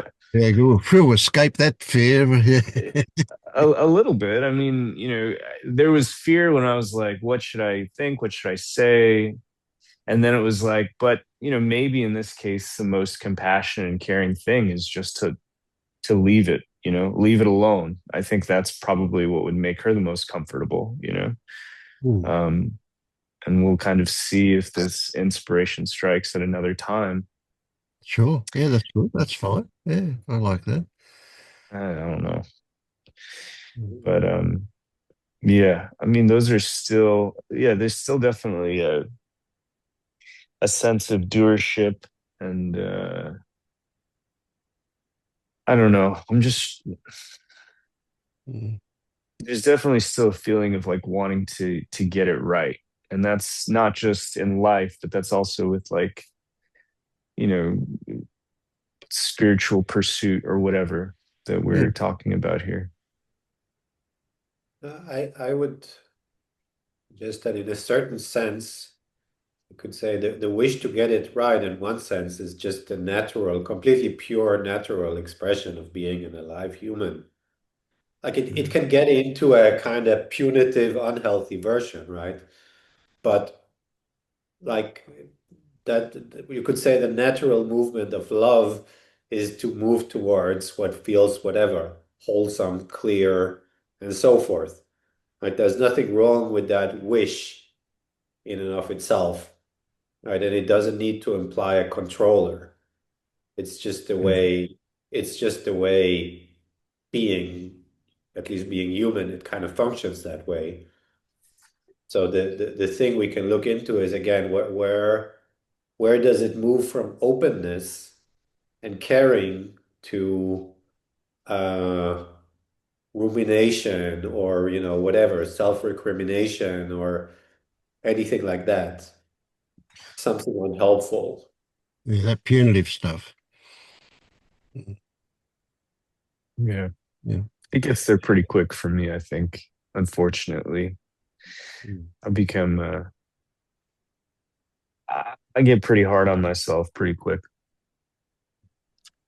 So But right now, one of the things that Elad is saying that I want to clarify for you, I want to emphasize for you, is that there's nothing wrong with any of this stuff that comes up. It's how you respond to them that's interesting. um, so they can be there, and you can recognize them as being there, but not engage with them, not beat yourself up over them or whatever. And that's fine. Or they can be there and you can give yourself a really hard time over them. And that's not appropriate, is it? So we're not looking to have them not be there. We're looking at our relationship to them. That's the important thing. That's where the juice is for you.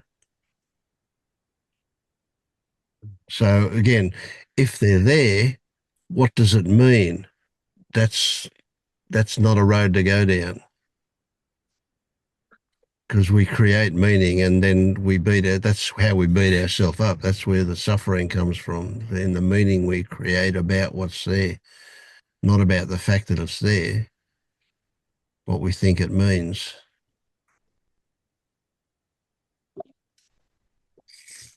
yeah, that makes sense. I mean, if it's there, it's there, Yeah, you know? absolutely. Yeah, yeah. So, yeah. All right. Well, I should probably hit the road. Uh, but thanks for chatting, guys. Yeah. Appreciate y'all. Thank you, Ray. Yeah. Thanks, guys.